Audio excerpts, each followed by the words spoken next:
Dikenal sebagai daerah penghasil rempah-rempah dunia, Kepulauan Maluku memang diberkahi akan kesuburan tanahnya. Berbagai macam jenis tanaman tumbuh subur secara liar maupun dibudidaya oleh masyarakat. Salah satunya tanaman sukun. Pohon dari famili nangka-nangkaan ini merupakan tumbuhan yang biasa dipanen buahnya hingga 2 kali dalam setahun. Panen sukun dilakukan pada bulan Januari sampai Februari dan bulan Juni hingga September.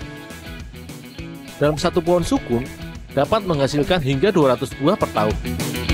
Di Desa Tengah-Tengah, Kecamatan Salahutu, Kabupaten Maluku Tengah, menjadi daerah sentra penghasil sukun. Pohon sukun banyak tersebar alami hampir di sebagian besar kebun maupun pekarangan rumah warga di sini. Terdapat beberapa jenis tanaman sukun yang dikenal oleh masyarakat Desa Tengah-Tengah, yaitu sukun tuni dan sukun kapas. Sukun tuni atau sukun kuning merupakan jenis yang paling digemari di sini karena memiliki daging buah yang kering dan kenyal serta rasa yang manis. Namun kali ini aku memanen sukun dari jenis kapas, pesanan Ibu Imah untuk diolah menjadi bahan masakan khas Ambon.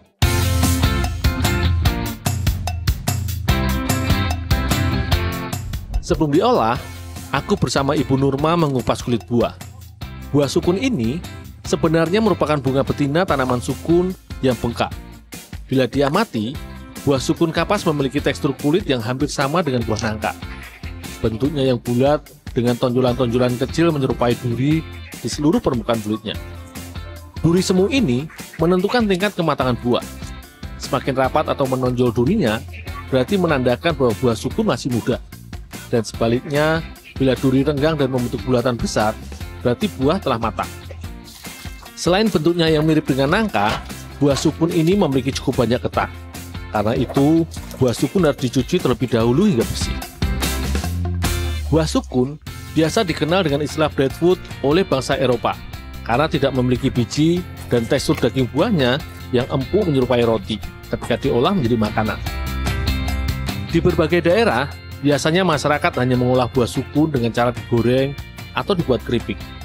Namun kali ini, aku belajar membuat kue babengka, salah satu makanan khas Maluku. Untuk membuat kue babengka ini, awalnya buah sukun dipotong-potong mengikuti serat daging. Selanjutnya, buah sukun direbus dengan sedikit air. Fungsinya, agar daging buah sukun lunak dan mudah diolah. Proses perebusan ini sebenarnya hampir sama dengan proses mengukus. Hanya saja, dengan cara ini, daging buah sukun lebih cepat matang bila dibandingkan dengan cara dikukus. Karena karakter dari daging buah sukun kapas ini mudah menyerap air.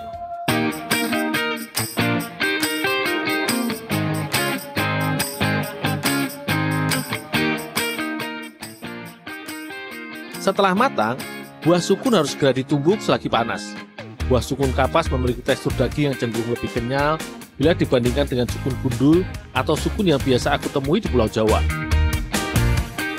Buah sukun ditumbuk hingga halus dan membentuk adonan agar mudah dicampur dengan bahan lainnya saat mengolah nantinya.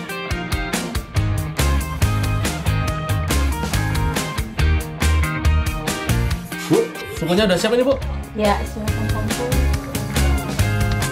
Babengka sebenarnya merupakan kue tradisional yang bahan dasar utamanya menggunakan tepung terigu, santan, dan gula merah.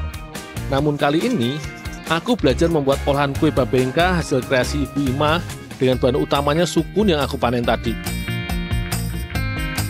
Proses pembuatan adonan babengka dikenal dengan proses kering. Sukun yang telah ditumbuk halus tidak dicampur dengan santan, melainkan buah kelapa muda yang telah diparut untuk menghasilkan sensasi gurihnya. Selanjutnya, agar adonan tidak lengket saat dipanggang nanti, ditambahkan mentega secukupnya. Bila pada adonan babengka original umumnya menggunakan telur dan gula merah, babengka yang aku buat menggunakan susu dan gula pasir agar adonan lebih lengket atau kelar. Selain itu, sedikit pewarna dari ekstrak daun pandan agar lebih menarik.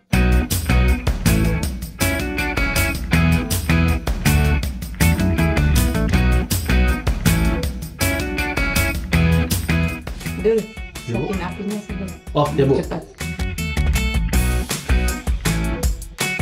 Adonan babengka sukun original dicampur dan disusun lapis demi lapis dengan adonan babengka yang sudah aku buat tadi, hingga membentuk lapisan-lapisan berwarna.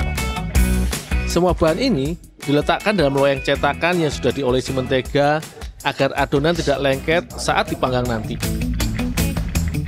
Bubuk kayu manis pun ditambahkan sebagai penambah aroma kue.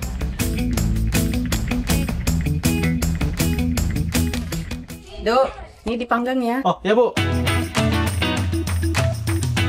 Adonan yang sudah tercampur kemudian dipanggang di bara api.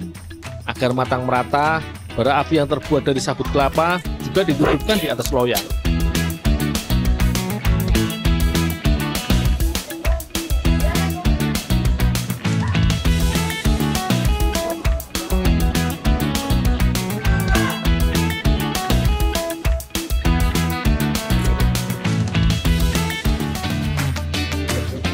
Uji ilmiah membuktikan buah sukun mengandung berbagai macam zat gizi seperti kalsium, fosfor, vitamin C, vitamin A, zat besi, minyak lemak, protein, serta senyawa metabolik lainnya, dan juga bermanfaat untuk antioksidan serta membantu melancarkan buang air besar.